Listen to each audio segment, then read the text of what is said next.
We are live.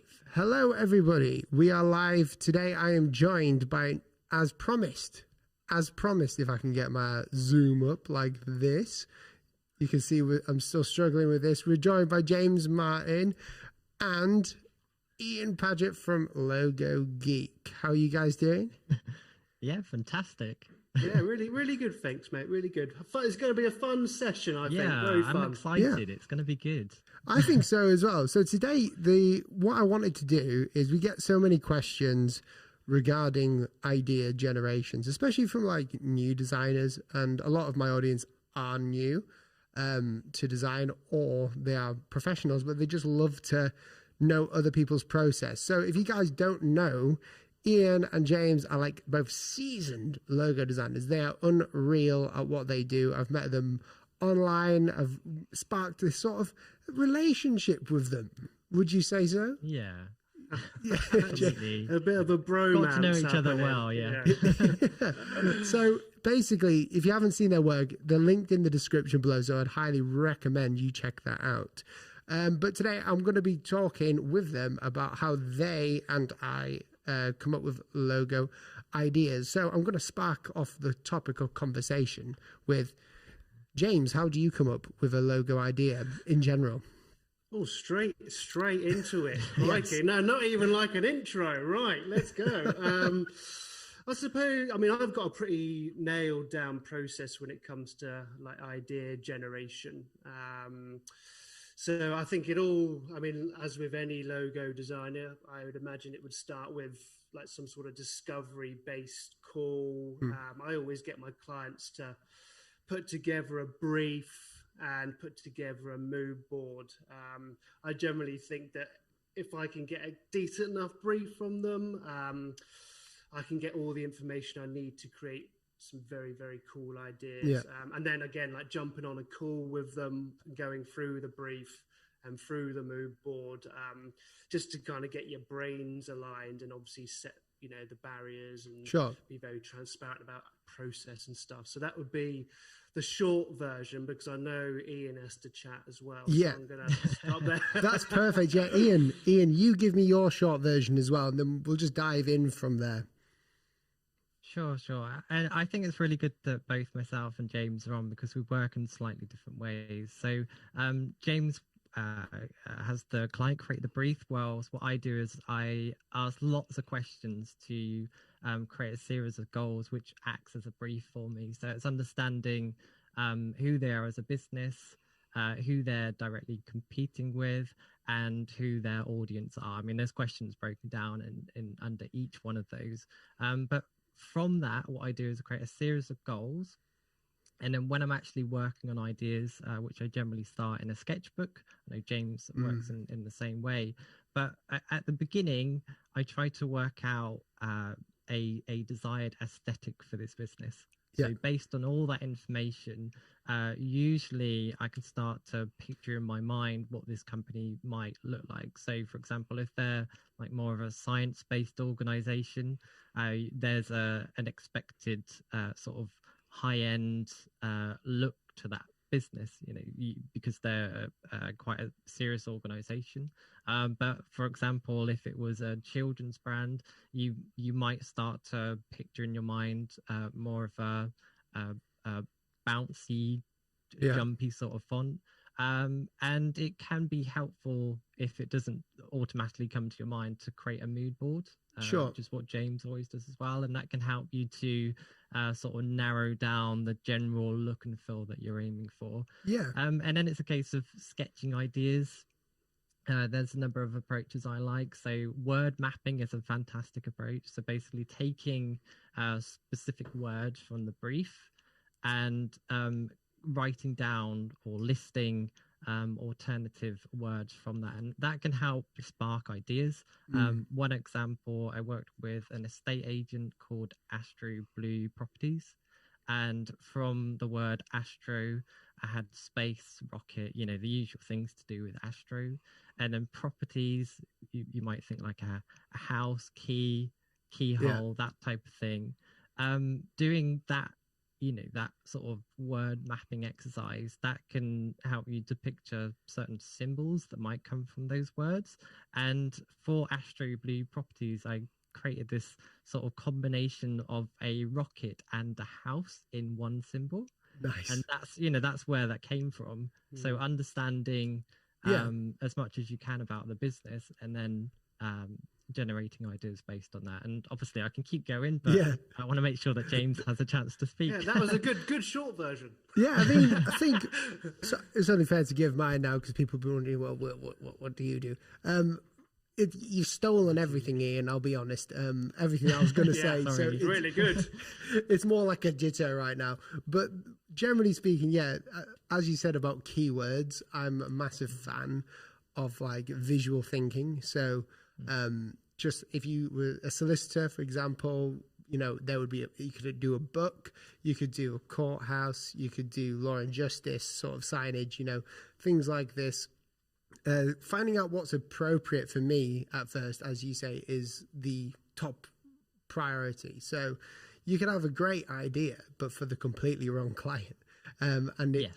That's all down to the appropriateness of the client, of like, who is this for? Who is their clientele? Who are their customers? And will this actually, spark people to have brand awareness of them? So yeah, definitely appropriateness, as you were saying. Now, another thing when it comes to generating logo design is that you both said that you sketch. So I've seen James sketching. So how does your process of sketching these ideas, James, happen, at first? It starts very, very, very rough and then gets slightly less. I was going to swear then, but I won't swear. It gets slightly less rubbish as you kind of go through. So, and just kind of quickly to go back onto what we were talking about earlier as well. Yeah.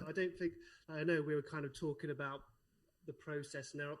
I'm a big believer of not generally going towards the go-tos. So, for example, an estate agent doesn't necessarily need to have a house in it. A lawyer doesn't necessarily have to have something law and order. So I think it is important to kind of push your mind far enough so you've got, a bit of a, not so many rules. Yeah. Because I think that's what happens when you kind of go through that Too generic, process. right? Yeah, if you go onto Google, you just type it in, you'll see a plethora, reams and reams of the same style. And I think it's important to push yourself to the extreme and then come back rather than go safe. But that was just a little point I had, which I had. Totally agree. Definitely. But yeah, drawing wise, as I say, it starts off pretty rubbish, like super quick sketches. But I'm exactly the same as you guys. I'm a big lover of the word map. Breaking down the brief, picking out the keywords, coming up with ideas around those keywords and trying to figure out ways of visualizing them in a different way. So if some of their customer values are like honesty and transparency, I could start to think of see-through shapes because it's transparent. If they're strong, and bold, you could think about putting your logo mark in a block, a big block of like a big square or a big circle. You can, like, partnerships you can do showing linking shapes, so you don't have to have like holding hands. You could just have two circles. I mean, that shows a partnership and a relationship. Well, abstract. Yeah, just thinking, like, as I say, like, not thinking too obviously, thinking about different ways of depicting, really actually cutting it back to simple shapes, and because that's obviously I think that's where the clever, when people strive for a clever logo, it's the worst brief in the world when a client will come up and say, we want a hidden logo, like we want it something to be hidden, like a monster inside of a circle, somewhere hidden. And it's like, well, I mean, you can do that, but normally it's like through what you just said, which is not just, seeing the law and order stuff, but it's like seeing the other links out of that. So, a relationship doesn't have to be two hands holding. It could be, as you say, two something interlinking and holding together. So when you go further down that idea, that's where you can come up with, I don't like to say, but, clever logos. Something that's not as generic. Unique, isn't it? Yeah, unique. I think that's what every client craves, isn't it? Is that unique experience. They want something. They've come to us for something that nobody else can create for them. It's exciting, otherwise they would just go to, I don't know the legal implications of me saying certain things. So some of the other places. Do you know what I mean? Yeah. So. And I think that's what they come to us, like yourself, Will, and Ian, for our brain. It's important that, we use our brain to its fullest rather than just going, here you go, or this will do. Of course, I think it's important that we just go, and I think that also what that does is, it commands the good money. They go, wow, he's really broken this down. He really knows what he's talking about. I would never have thought about that. And that's when you can start to really sell those ideas. But that was nothing to do with drawing. So there you go. It's cool. I like these rabbit holes. I've got another question.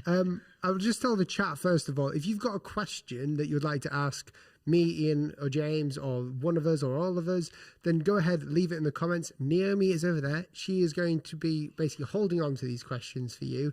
We're going to be doing a Q&A a little bit, so we're going to be answering some of your questions once we're, trailing off a little bit.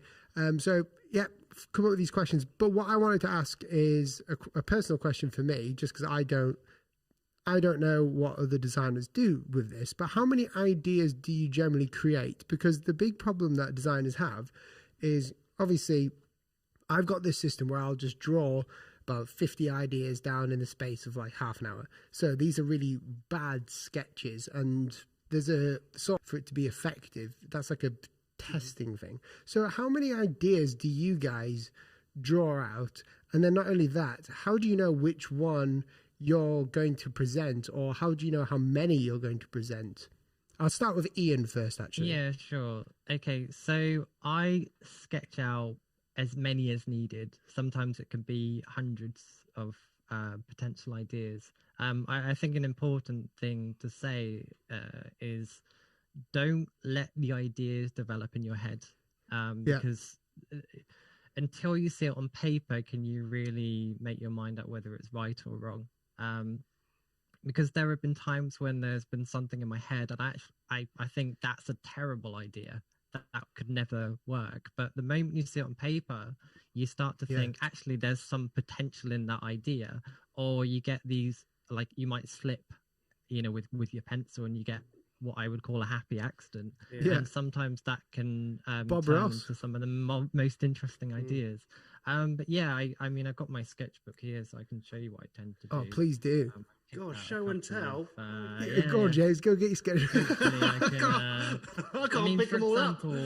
I tend to do a few pages sort of like that, just with lots of different little symbols. They're not always the best ideas, but the idea is to just get out of my head. No one else is going to see that. I know I've just shown it then, but no one else is going to see that work. It's just about getting those out of your head and on the paper. It's not judged, as many as needed. I can do pages and pages and pages and pages. It's just about finding what I feel is the most effective solution. As to pinpointing what that is, that's a difficult question, but generally it comes down to the right feel and what's appropriate. You want to find something that's that differentiates from the competition in some way. It could just come down to the direction that you prefer. But I tend to like to present options, so I tend to share 3 or 4 during the presentation. That's something that I've put a lot of thought into over the years, because I know there's different approaches. Some people just present one, some present I know like Aaron Traplin, he actually presents hundreds of different options, so there's no set way of doing this. But I there have been times when I have presented one when I really felt like that direction is so perfect for you as an organization, and in those cases during the presentation, rather than just going, ta-da, here's your logo, goodbye, I'll talk through the process. So I run through how I came to this solution. So rather than just going in with one, I will share a journey, so that at the end of that journey, here is the final solution. But usually I will present three different options. At the end of the presentation, I'll do a summary and usually say, if this was down to me, I would advise this one because of this. Subliminal messaging. Yes. Yeah. I think that's perfect. I think, there's so many different ways. As you say, Aaron Draplin, he's huge. Everyone in the chat should know who he is and buy his book. It's amazing. I think it's called, what is it? Everything. Oh, yeah. What's that? Pretty much everything. Pretty much everything. Yeah. It's a great book. And he does present a ridiculous amount, but his process works. Also, he's got some he approaches it differently. He approaches it very differently. So logo designers, there are some out there that are more strategy based, and they will provide what they feel is the solution based on research and everything like that. And then there are graphic designers that might approach it as more as an artistic exercise, and I think Aaron Draplin falls more into that category. So he likes to do lots of different ideas, and I let the client choose the direction, and I let the client take the lead on that. So it depends what category you fall into as to which approach you take. And I don't feel there's any right or wrong. Because there's a market for everything. There's a market for everything. Okay. So there's no right or wrong way of working. So speaking of that, Naomi's going to ask some questions for a sec, if that's cool with you guys. Mm-hmm. Cool. Hit me. Hit us. Go for it. No. Hit James and Ian. Not too hard. Hear me? Is everybody okay? We can hear you. We can hear you. Lovely, jubbly. Well, everybody in the chat all said hi to you guys, because obviously you've been chatting for a little while now. We've got lots of people all over the world watching, which is amazing. And we've got some lovely questions. So I'm going to start here because we have got a few. So let's go. That's fine. Does the client ever see the early sketches, or how do you know, which ones to show them when showing the process? Shall I go? Go for it. Go for it. We went quiet there for a second. Well, this can kind of smooth me into my process, because I'm a little bit different from Ian, but I think it's very important to understand that process is a process, and it evolves over time, and it's all about trying to figure out what works for you and your client, and basically, and not for your client, actually more for you. But with my particular process, I go through the sketch phases, but I only show one design. And I'll also take that design all the way through to a finished product. So I'll go through my rubbish sketches, make them slightly less rubbish, make them okay, chuck them into Illustrator, vector them up, then start getting them mocked up as well in kind of industry-specific mock-ups, because I think it's very important to, sell the concept and sell the idea to the client. And I think it's easier to do that if they can see it working in particular situations that are applicable to them. But when it comes to the question, which is a really good one, I show them everything. So I show them all of my rough sketches. I'll show them how that's developed into a final idea. I'll show, then I'll get it mocked up, I say, like in all the industry specific bits and pieces. Yeah. And then I'll basically break it down in an email of why I've done what I've done, kind of like Ian was talking about, showing them the journey, the story of creation. Because if you can kind of hold their hand through the process and tell them and show them how you've used all their words and their ideas and their values to create this concept, it becomes very easy to then sell it and get them on board with it. So that's kind of how I would approach that. So yeah, show all my sketches and take one concept all the way through, and then develop from there if they don't like it. Amazing. What about you, Ian? I very rarely show sketches. There have been a couple of times when I have, but the how I see it is that my client is trusting me to find that solution. And my concern with sketches is that it is a rough sketch, and it will be hard for them to really visualize and understand how that sketch could work as a logo. I also generally work quite quickly, so like those sketches I shown earlier, I could put a couple of pages of those together in half a day and have a few strong directions that are in that sketchbook. So what I do is I will go into Illustrator, I tend to get the work to about 90% complete for presentation. It's never absolutely flawless. It's just, it's good enough to share, and then if they was to agree that, then that's when I'll do that final polishing. But like James, I mock that up in industry standard mock-ups. I mean, that's one way that most graphic designers work in that way, and I think that's important. Don't just show like 3 logos on a page and go pick one. Present each one individually, mock it up so that they can picture how it looks in the real world. Nobody ever sees a logo on a white background. It's always in use, and that can just help them to picture how that could look. It's the experience, right? Yeah, where I have shown sketches is in a couple of scenarios. So say the instance where I have come up with one direction I feel works well, that's when I might have shared sketches of some of the directions that I was planning to take it. But then there's also been examples where I had a client come to me with a very specific idea, and I wanted to explain how I didn't feel it would work and how it could potentially look and how I would solve that solution, just so that I didn't waste time. Because when the client has a very specific idea, that's when it's a little bit more difficult to, go completely off the rails. So showing sketches saves time. But usually, 95% of the time, I like to present fairly finished looking logos. Yeah, I think that's the difference. So for me, what I've learned over the years, and I think we talked about this in Clubhouse, by the way, guys, anyone in chat, Ian puts on, I don't know what they're called, like, what is it, a group? So we do it every Wednesday at 9. I didn't do one last week, but I'll hopefully do one this week. I keep I don't forget, but when I get home, I'm just like, I've got stuff to do, so I'm just never making it in there. But for me personally, I've talked about it in Clubhouse, and so did this, I can't remember his name, that's really rude of me. Is it Ben? Yeah. Ben. Yeah.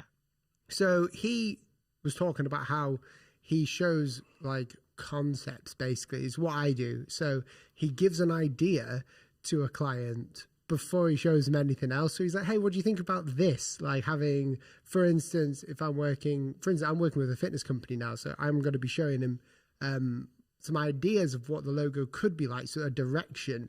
So my logos are never like nearly even finished when I show them. I actually backtrack them. So I show them halfway through the process, because if I end up showing a logo to a client that's fully finished, they go, just instantly they get skeptical, and it's normal because you've taken, for me anyway, this is what I'm saying, but they take complete control and they don't like that.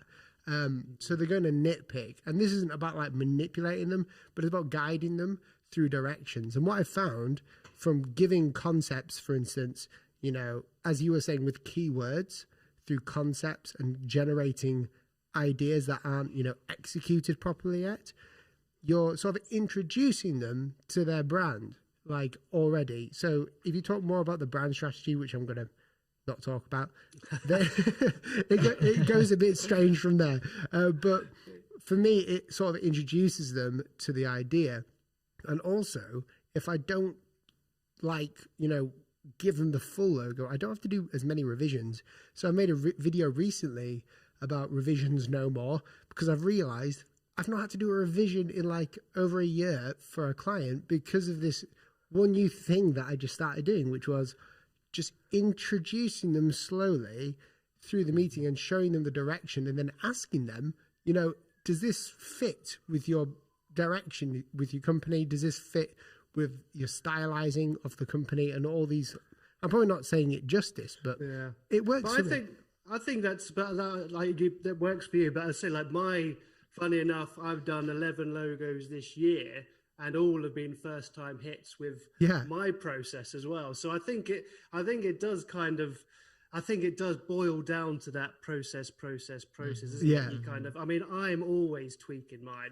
It might be a little, I could save a bit of time here, which allows me a little bit more time here. But I think, it's not just about creating these ideas, it's how you sell them as well, which I think is something that something that really needs to be learned a lot more. You know, creativity and idea generation. You know, there's lots of cool and clever ways we can do that, but the idea of marketing the logo and leading them through the process, that's where the real selling happens. Because the business, you could exactly the business, because I could just chuck somebody a logo with no words and they'd go, what the blooming hell am I looking at? You know what I mean?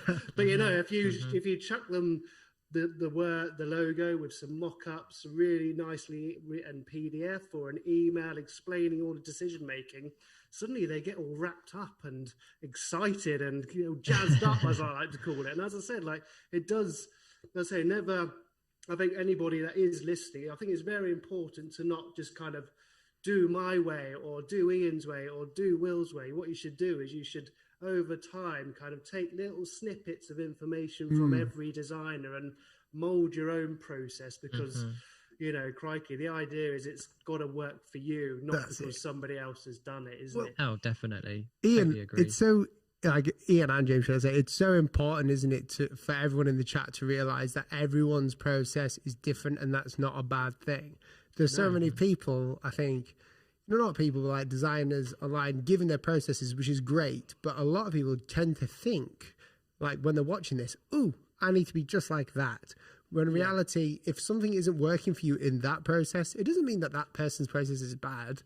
It means it works for them, but it's not working for you. So keep looking at other people's processes. I'm going to take another question from Naomi, if that's cool. Have you got another one? Sure. We do indeed. So we kind of touched on this question a little bit in last week's stream. But I'll read it again because it'll be interesting to see the thoughts of you guys. But basically, it's how do I move away from the obvious when it comes to creating logos? Cool. I'll give this one to Ian. Yeah, sure. So how I would approach that is use the word mapping exercise and keep pushing. Scribble down all the obvious ideas, get them all out of your head, and then keep going. I find that if you're coming up with the most obvious ideas, you're just stopping too early. And I think, you know, trust the process, keep exploring, keep trying different things. Yeah, I mean, that's pretty much what I would do. If you're coming up with too obvious ideas, just keep going with it. That's perfect. What about James? Do you think anything different? I got my hand up because you keep telling Naomi to put her hand up, so I'm going to put my hand up. Oh, yeah, sorry. just butt in. It's cool. Just butt in. I'm English. I don't butt in. I'm too polite. Yeah, I mean, again, like I think I think Naomi mentioned it. We kind of approached on it. Like, try to think.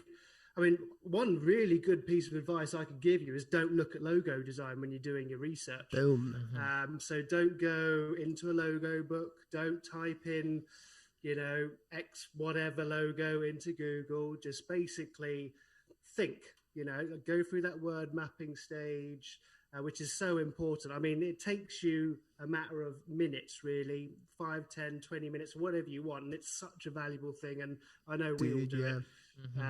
So yeah, don't look at logo design books, and B, think really, really abstractly, you know, like I was mentioning earlier about the, you know, how can I visualize partnership without doing the obvious? How can I show strength without doing the obvious? And I think when you allow yourself to go that far, and you'll obviously create loads of ideas, you can then bring yourself back in, where I think trying to, you know, maybe like, also another great one is never design really for the industry. So I say, just because it's a real estate agent doesn't mean it has to have a house. Just because it's a coffee shop doesn't mean it has to have a coffee bean. You know, don't think, right, it's this, it needs to have this. Think it's this, think what else could it have apart from this? And I think that will start to get the brain ticking. That's really good to know. Go on, got Ian. me thinking a little bit more. So there's a book that I read called Logo Design Theory by a guy called Michael Shumate. He was on my podcast. He broke the logo design down into 4 categories, and I think this could be a good way. So businesses are either these 4. So corporate activity, which is examples that basically describe what they do. So, for example, US Open Tennis has a tennis ball flying through the air, or Burger King has a burger within their logo. So it pretty much shows what they do. The next one is corporate ideals. Ideals that the company has. So, for example, Nike, that is the wing of the Greek goddess of victory. So you think victory and power and this type of thing. Barclays logo has a heraldic eagle, which represents like courage and power. So that type of thing. The next one is corporate name. So basically taking the name and making a logo based on that. So like Apple has an apple for the logo. Taco Bell has a bell. Twitter or something has exactly. And then the next one is abstract. So I like the Mitsubishi 3 diamond symbol. Doesn't really mean anything. It's just an abstract symbol. So if you was to take those 4 categories and brainstorm ideas, a couple of ideas for each one, then you're not pigeonholing yourself in the typical direction that you might go. There's so many, like, it's really interesting hearing like all of that we're talking about, just because I feel like logo design, like all this knowledge everyone knows, but they don't really follow. It's like pulling things out of you that you already know. At school when they pull information out of you, they don't just jam it into you. And I think when it comes to learning about logo design, like presenting to clients, as we talked about today, we're massive fans of keywords. Mood boarding is also a great way, as long as you stay away from putting logos in the mood board. Don't do that. That is basically what James was saying, is stay away from putting logos in, right?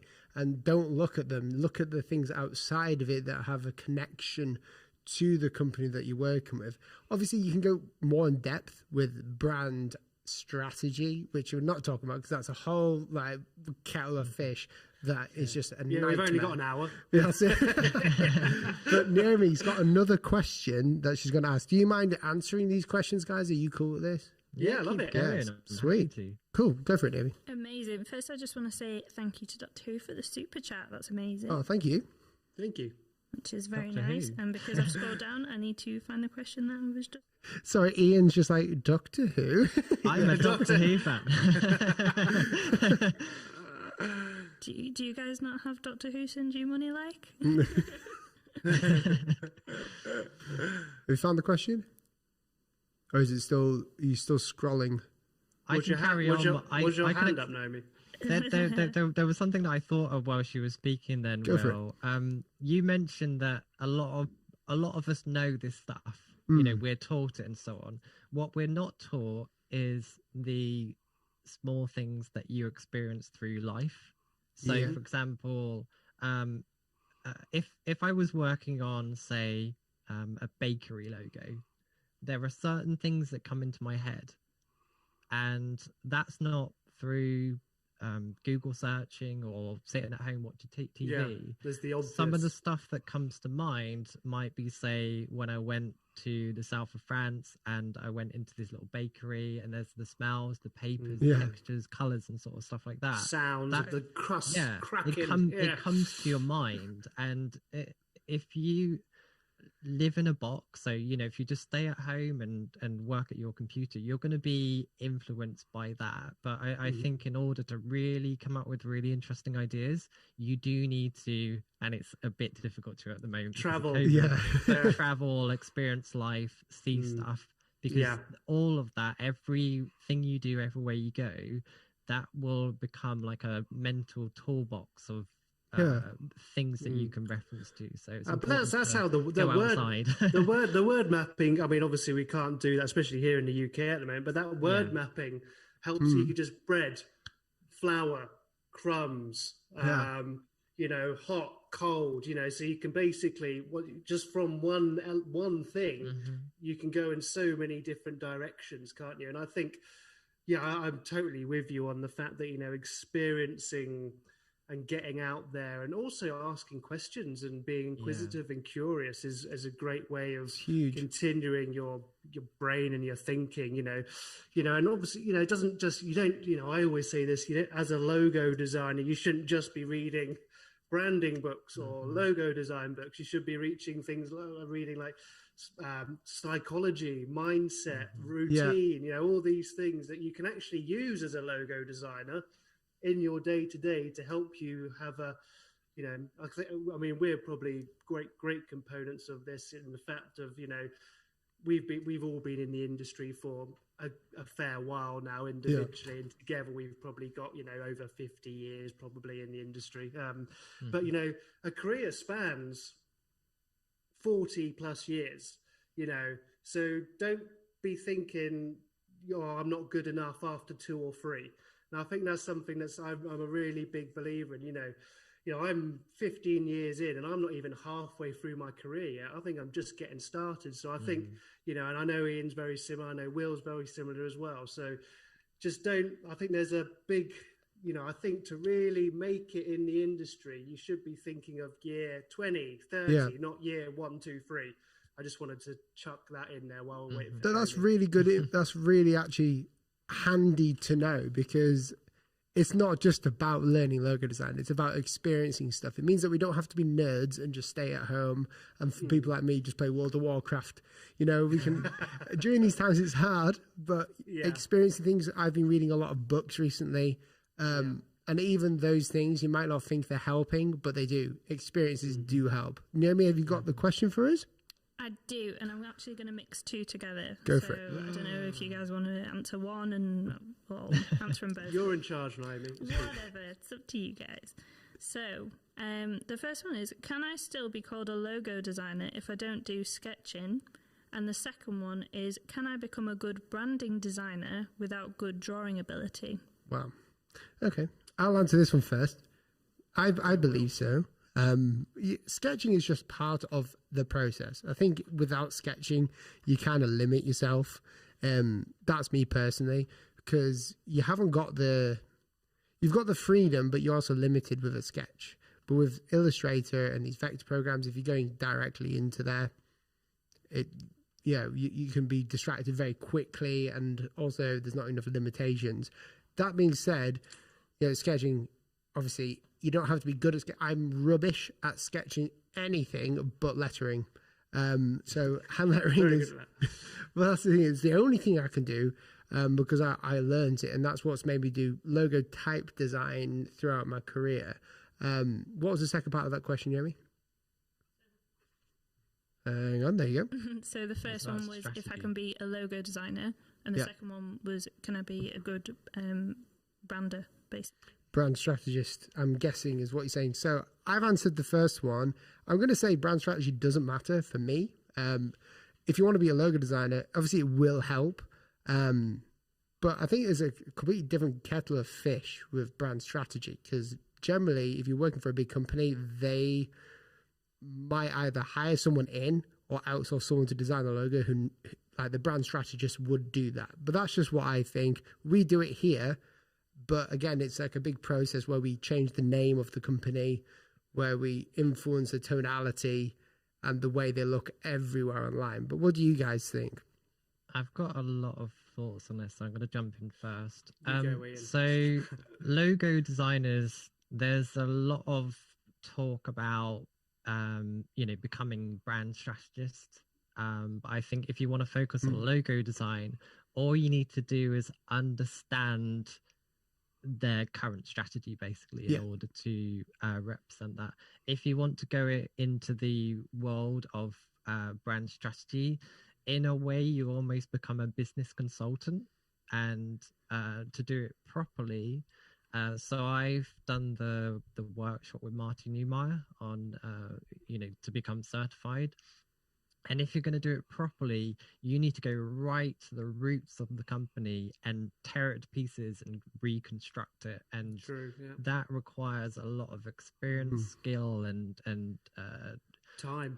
Yeah, large budget. And so I think if you're going to do that, it's almost worth specializing in that area and then working with other graphic designers who can help bring that together. But for me, I enjoy the logo design part. I have an understanding of brand strategy, and if I wanted to, I could probably work on that. But a lot of the time, it's just a case of asking the right questions so that you can understand where they are with their business now. That's not strategy, that's just research. So as long as you do that, that's enough as a logo designer. Yeah, and I've got quite a nice. I mean, drawing's this big thing, especially with logo design. I'm very much like Ian. I'm not. You know, it seems weird as a logo designer that I'm not that interested in the brand strategy side of it, but I'm really not. It does my head in. It does my head in. It's not, I don't think it's weird, by the way, just to put it out there. I think it's quite normal. Yeah, I suppose. Yeah, I just think it's weird because I'm weird. But basically, like, so kind of supposed to bring it back to the question, the original question a little bit is like, I know logo designers who do zero sketching, and they are still logo designers. So. Yeah. And I think it's important to go back to our point that we were making about process. You know, if drawing isn't a part of your process, then you are still a logo designer if you're creating a logo. That is the A to B scenario. But what I would like to add there is, like, you know, drawing is I find a very, for me anyway, and I think even if you included 10 minutes, 15 minutes of doodling into your sketchbook is a very powerful process for idea generation. And the best thing you should do is don't see drawing as art. See it as just like just a way of forming ideas. So as soon as you take away the art aspect of it, it becomes, as I say, an idea generation tool, which is all it is. Yeah. You know, it doesn't have to be good. Doesn't have to be on paper. It can be on a napkin. It could be on a receipt. All it is getting what's in here down on something as dirty as possible to see if there's something that's going to click. Yeah. So yeah, don't see drawing as art. See it as an idea generation tool, especially when it comes to logo design. That's insanely good to know, because, like, obviously, I think I personally get insecure about showing my work. So over the past few months. Actually, no, past 6 months, should I say, I've been showing my bad sketches on, like, Instagram, because I've been seeing so many people with beautiful logo sketches, and I was like, let me show them the real thing. I'm going to show them what it's actually like to be a logo designer behind the curtain, and it kind of it helps people understand. But sketching as a logo designer, first and foremost, as James says, obviously is an idea thing. It's not meant to be perfect, and I think a great way of testing a logo is sketching it again, or getting someone else to sketch it. For instance, you know, you got the Target logo. That's the most famous one for this sort of test. Can you draw that in 10 seconds? Can you draw it in your sleep? Yeah. Can you identify it when it looks bad? Like, if you're a bad drawer, it's actually good in some cases to get this idea out of you. So for me personally, it's absolutely, like, sketching. You don't have to. I don't think. But it's important. Yeah. I think one of the problems when you go directly into Adobe Illustrator anyway, I mean, if you're using a tablet and you draw, it is pretty much like, it is like replicating the sketchbook. So I'm going to count that as a sketchbook. But when you go into Illustrator, you generally have perfect shapes, perfect forms, and you can come up with something really quickly that looks finished. And it lacks any personality, any development work. So even if your process doesn't include sketching, I agree with these guys, you're still a logo designer. That's just your process. But I would recommend to explore sketching just purely because it's quicker. And like James said, it doesn't need to be perfect. My sketches are horrendous. It's just a case of getting it down on the page. No one needs to see it. It's just my way of processing potential ideas, and rather than letting it develop in my head, it's developing on paper instead. So it's just, most of it is just terrible sketches. I think like you said earlier as well, Ian, like some of my favorite kind of designs that I've done have been through accidents, you know, missing a line, you know, that actually looks a lot better, rubbish, you know, wavy rather than straight, or you know, or maybe that doesn't have to be, you know, maybe this. I mean, another thing about drawing is it, you know, especially if you do share it as a part of your process, like I tend to do, people find there's a much more emotional attachment to something that's handmade and drawn. So it's much easier to sell a concept that they have seen that has been made by hand and then gone into Illustrator, rather than because I think what it is I mean, as we're big believers, I know all three of us are, like the storytelling, the journey, you know, as creators, that's what we're doing. If they just see this amazing logo and then they're like, how did that happen? You're like, I just did it, you know. Whereas if they can see this, like, basically nothing, sketchy, better, you know, that's how I do it. I know the guys do it a little bit differently, but then they see it finished, they're like, wow, I can see the journey from this idea to this finished article and everything that it's gone through, and it kind of gives the client some ownership of that journey as well. That's what I found anyway. That's really good to know. I think we've got another question from Naomi. Are you ready for it? Ready. Cool. Here we go. So I've just reworded this one a little bit, but it's still around about the same. But what questions do you ask your client at the start of the project to know sort of which direction to take your work? Cool. So for me, I'll just say this one really quick. It's just, what's your purpose as a company? Mainly, what's your goal? So as a company, I put them into two different categories: money making and like future setting, which is like, what can they do to help the future of someone else? Kind of like, you know, these companies, an interesting one, IKEA, you know, they don't just sell furniture, they give you great value for making a better home. So like, I try to get them to think about stuff like this. And then also a big one is, where do you see your company in 5 years' time? I always try to do it as a future thing and keep their mind featured. But that's just me. What do you guys think? Shall I go really quick, Ian? Because I know you're going to have a really good answer to this. I'll just it written down. I can see you looking down, so I want to get in quick. But so yeah, mine's very similar to Will's in the approach. I mean, I ask for the brief and the mood board. If they don't have a brief, I'll ask just some very simple questions like, can you give me a brief description of your company, what it is you do? You know, what are the values? What 5 values would you want your logo and your company to emote to the people that are viewing it? You know, I ask them a little bit of personal background on them. So why are you doing this now? Why are you building this company? Because you can often get a good bit of personal journey and stuff through that, which is good to add into logo design. But I'm looking forward to Ian's answer, so I'm going to stop. Yeah, so I break mine down to 3 categories. So questions about the business, about the competition, and the audience. I might look down because I've actually got them written down here. Go for it. I won't read them out one by one, but it's basically who they are as a company, what they do.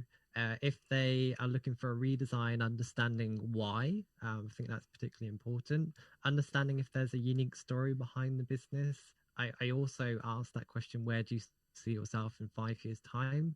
Because you want to make sure that you create a logo for them where they want to be long term, not where they are right here today. Yeah, future proofing. Yeah. Understanding where it's going to be used. You know, is it going to be on the outside of a store? Is it going to be on products? That makes sure that you can create a versatile logo.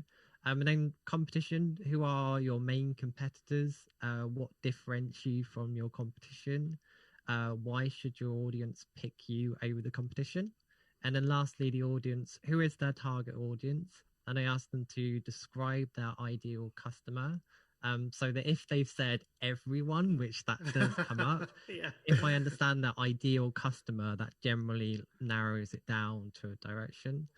I ask them if there's an overall message they want to try and communicate to their audience. I ask them what words they want their audience to associate with them as a company. And then I also like to ask personal preference questions as well, just to understand that. So it's not normally what do you want, it's usually is there a company or brand outside of your industry that has a particular look and feel that you would like to replicate in some way. I also ask if there's any specific fonts or colors. I think with personal preferences, to some degree, it's irrelevant to the overall goal of the project. But because these people are signing off the final thing, you want to know if there's anything that they specifically don't want to see, or if there's any. And sometimes people, they've been working on their business for the last 15, 20 years, and now they're finally having a proper logo made. They will have ideas, and it's good to at least hear them out. And make sure that this is one of the reasons why I might present options. If they come to me with a specific idea, I'll do whatever I can to make that work, and then I might present other options so that they have something to compare against. But that's generally the type of questions I ask. I've written them all down. Sorry, that's I've got it all in a PDF anyway. If anyone wants it, just message me. But I think that's super important, isn't it? I mean, I think we've all kind of especially in there, very simple questions can give you the information you need. This isn't like rocket science, is it? We're not trying to figure out how to get to space. All we're asking for is simple question, target market, what's your service, and just simple questions can give you the information you need to create the stuff you do. I was just going to say as well, this is not to be confused with brand strategy, because obviously there'll be a lot of people thinking now in the chat, well, I've heard from other logo designers that they have a workshop with their clients, that they, from the ground up, their job as a logo designer, they change the name and they do all this stuff. And I've heard it before as well. And it can be confusing to some people who are coming out of university and stuff and trying to learn like how to gain clients, what to do. What we would suggest to do is, if you're not being paid to do brand strategy and you have not marketed yourself, just follow the basic questions that you need to get the project done. The biggest questions for me out of this are like the working out what their problems are. So I'll ask them, like, obviously their goals, and the fact that they haven't hit those goals, I will use that against them in the actual meetings and the presentation. So I'll hold them to that. And that's, if I can say, yes, we have rebranded this 120-year-old company into something more modern, whilst you have acquired another company, we've shoved them together, and your brand looks not so different that it freaks the clients out, but it works within all these different areas.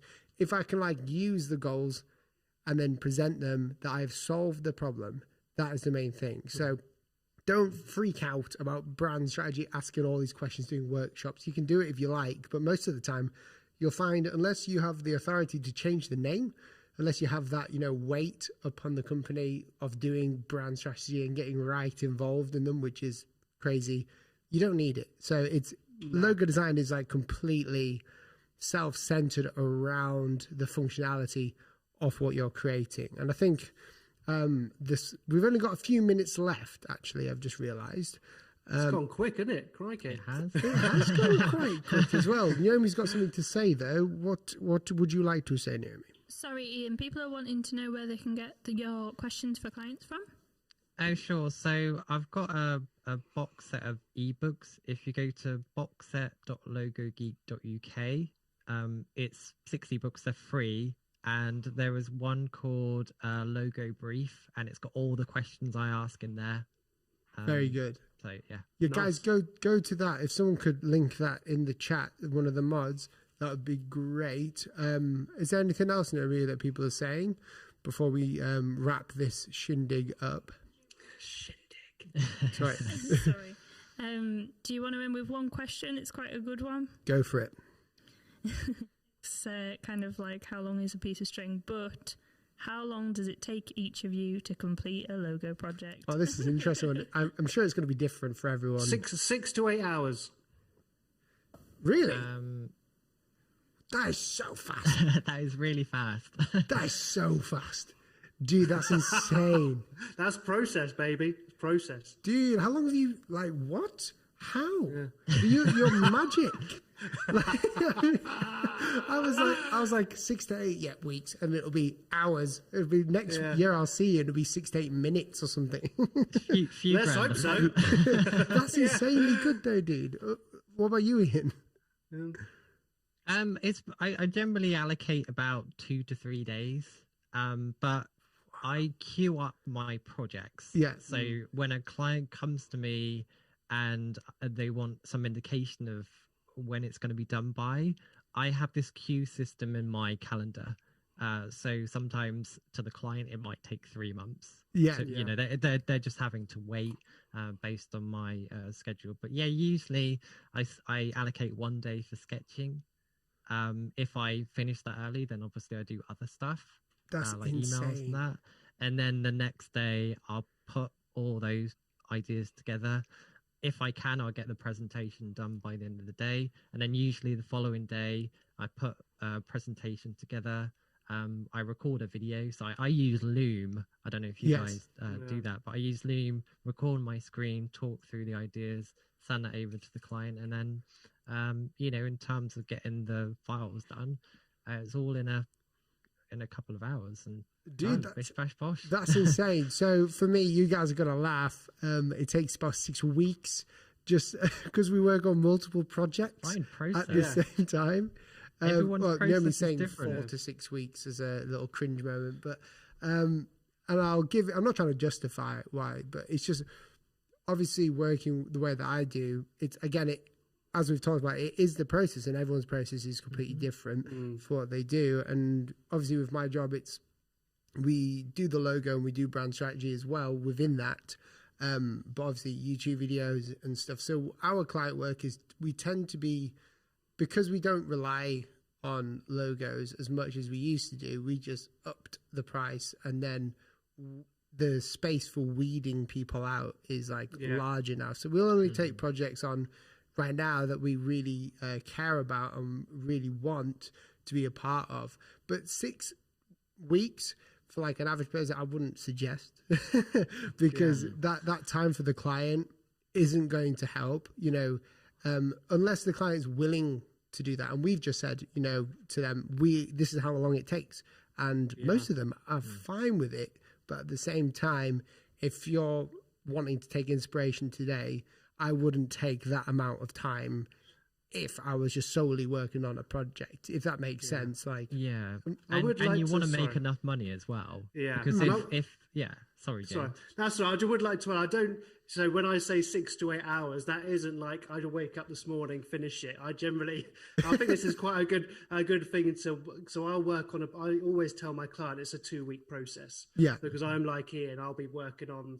I'm running the agency, running the personal brand, running multiple projects at any given time, and I think that's a very important thing to kind of, because I know we all do this as well, is give yourself space within a project. You know, just because it takes you a day doesn't mean you're going to give it to them tomorrow, or say you're going to give it to them tomorrow, because you need, you know, so I'll sketch for a couple of hours one day, maybe leave it for a day, kind of come back to it with fresh eyes, re-sketch it again, you know, and then go through that process, and then, you know, as I said, I've got it nailed down to a pretty fine art now. But I think it's really important to kind of give yourself space as a logo designer, you know, and giving yourself a buffer for amendments, life. You know, you might wake up and not feel too great, and you might want the morning off. Do you know what I mean? Yeah. Then you've got a bit of time. So always figure out your process, how long it's going to take, and then add yourself a time barrier for life and other stuff and other jobs. It's like under promising and over delivering, isn't it? If you can get that deadline to be a week after, then you're a week early, as long as it doesn't affect your chances with that client. But guys, thank you so much, you two, Ian and James. You guys can find Ian and James in the links in the description below. Follow them on Instagram. They're unreal. You okay, James? There. Sorry, I've been standing up for an hour. Got lightheaded. So yeah, guys, make sure to follow them. Ian's got a podcast, the Logo Geek podcast. Do you want to talk to us just a couple of seconds about that, Ian? Yeah, sure. So I have a podcast called Logo Geek. I interview logo designers, but I also try to help people make a living designing logos. So there's lots of other topics. It's not just logo. Very good. And both of these guys have been on it too, so check them out. Yes, and James, you have an Instagram account which I always repost your carousels because they speak so heavily into me as well. Do you want to tell us just 2 seconds about your carousels, your Instagram and what you do? Yeah, so basically, I mean, my Instagram's basically a logo designer's haven for process and motivation and the real side of a graphic designer, which I know the three of us are. I was a logo designer. No rubbish, no fluff, just straight talking, honesty. Yeah, so go check it out. I've also got logoblackbook.com, which is obviously just got a load of logo essentials for anybody on my email list. So go check that out too if you want. Nice one. Well, thank you both so much, guys. If you are new to the channel and you're in here, make sure you share this. This is going to be available for watching afterwards as well, straight away. If you're new, press that red subscribe button down below. If you turn on that little bell icon, it will notify you every time I upload or go live in a video. Also, I've got a webinar. There's a link in the description for a coupon for 20% off. It's all about gaining clients. If you're struggling to gain clients, it's basically what we do. We don't just use social media, but we kind of use different formulas and stuff. And Naomi's saying something. Say again. It's on the 1st of April. It's on the 1st of April. It's not on the 23rd. I made a massive error. Thanks, Naomi. So good job she's there. Naomi saves my life. I swear. She's like, you've said this wrong. You've spoken wrong. You've written this. But guys, if you want to check that webinar out, it'll be a whiteboard session as well as answering your questions during it as well. And it's going to be great. But thank you so much for watching. We're going to sign off and we'll see you in the next video. Goodbye. Bye. Bye-bye. Hang on. Let me just make this turn off. You need to keep Goodbye. waving.